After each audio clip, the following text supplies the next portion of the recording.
Hindi ako makatulog. Dito lang ako, babantayan kita hanggang sa makatulog ka. Diyan ka lang? Sabihan mo kaya ako? Ha? Diyan sa kama. Oo, saan pa ba?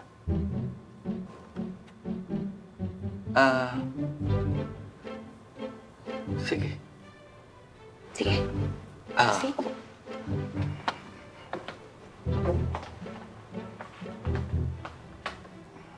Higa na ako, ha?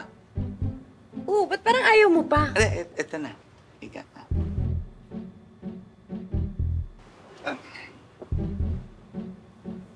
Uy, ano ba ginagalaw mo dyan?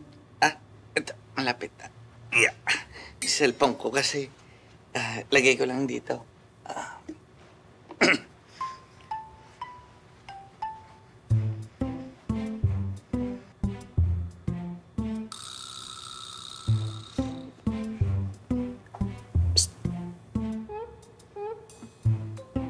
Harap ka kaya sa akin.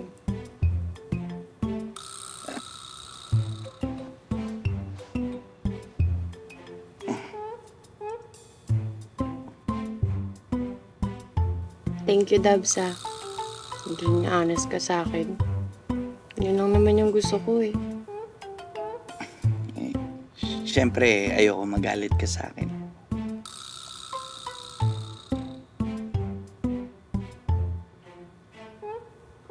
Alam mo naman gusto kita, di ba?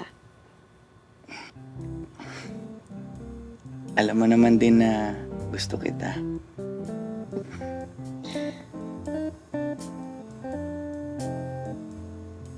Ba't wala kang ginagawa? Ha? Ano bang gagawin ko? Sabi ko, gusto kita. Tapos, sabi mo gusto mo rin ako. Ibig sabihin nun, yung gusto mong gawin, gusto ko rin.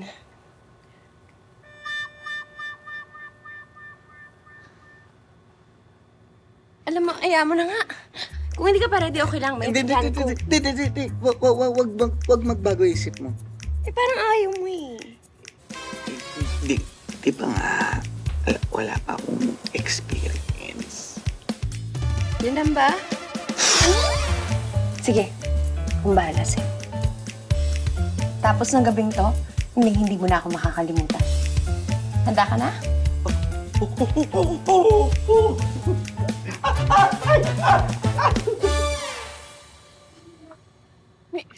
Mister, ano ba nangyari? Bakit tumunog yung alarm? May sunog ba?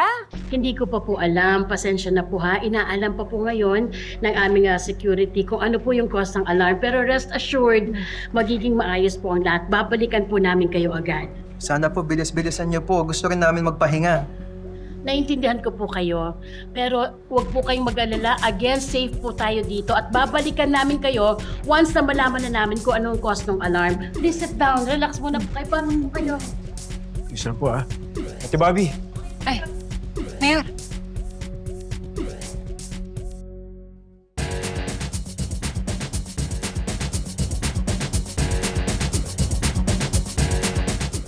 Kumusta kayo? Okay lang ba kayo? Okay naman. Kayo, kumusta? Okay naman. Sige po, pasok po kayo. Relax muna po kayo dito.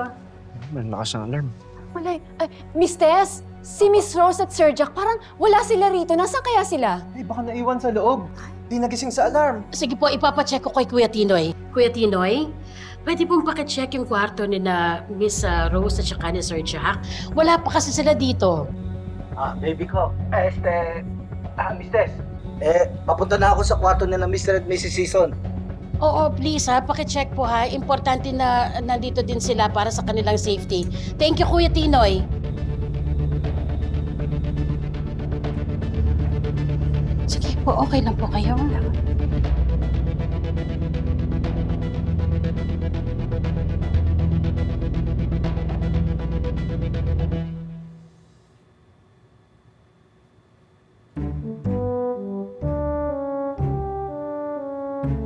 I love you. Yun ang pinakamasayang 30 seconds ng buhay ko.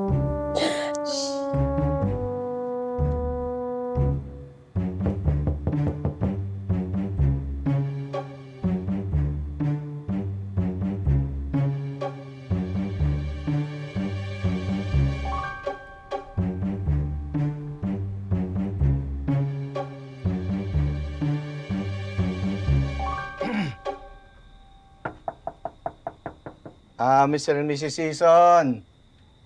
Si Tinoy po ito, security.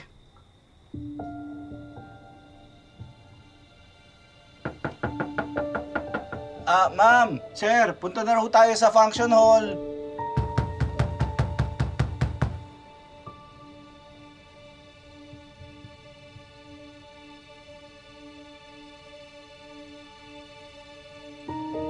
Miss Tess. Kuya Tinoy? Kanina pa ako kumakatok. Parang hindi nagising sila, Mr. and Mrs. Season. Hindi ata naririnig yung alarm eh. Kuya Tinoy, di ba nasa iyo yung master key? Ano, pasukin ka na ba? Oo, please. Importante na ma-check sila at safe sila. Paki-check na lang po ulit. Thank you, Kuya Tinoy. Kopya. Basta okay naman po kayo dyan lahat, ha? Pasensya na po, ha? Okay lang po kayo.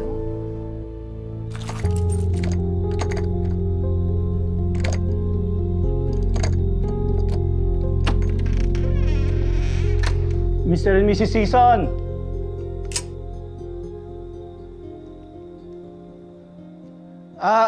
Mr. and Mrs. Season. Mr. and Mrs. Season. Mr. and Mrs. Season. Punta na ho tayo sa function hall.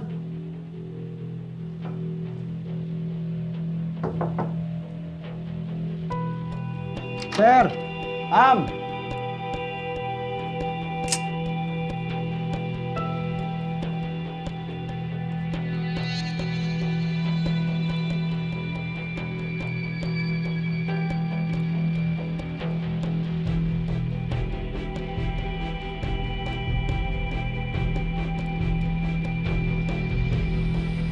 Tess.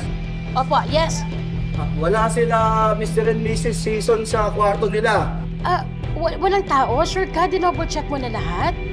Hindi ko alam, Miss Tess. Sige mag-iikot ako, hanapin ko pa po sila. Sige po, Kuya Tinoy, please paki-check po, ha? Salamat po. Ayan na pala sila, oh. Miss Rose, Sir Jack, kala po namin nasa kwarto kayo at hindi kayo nagising sa alarm. Hindi pa nga kami natutulog. Po? Bakit? Galing kami sa parking lot. Ano pong ginawa niyo doon?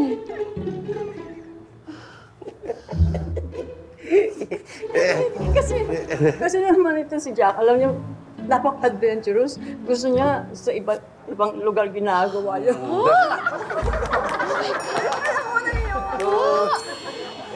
Love, di ba nagustuhan mo naman?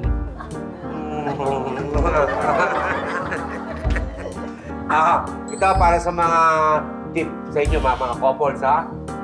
Magpatuloy kayo mag-explore ng mga partner ninyo. Subukan nyo rin pumunta ng parking lot.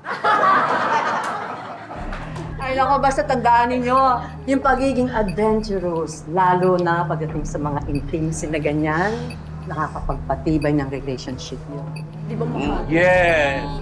At ako ang patunay. Tibay. Ay, nako. Sige, umupo muna po kayo, relax kayo, at aalamin ko po kung ano yung cause ng alarm. Diyan lang po kayo, ha? Thank you. Opo.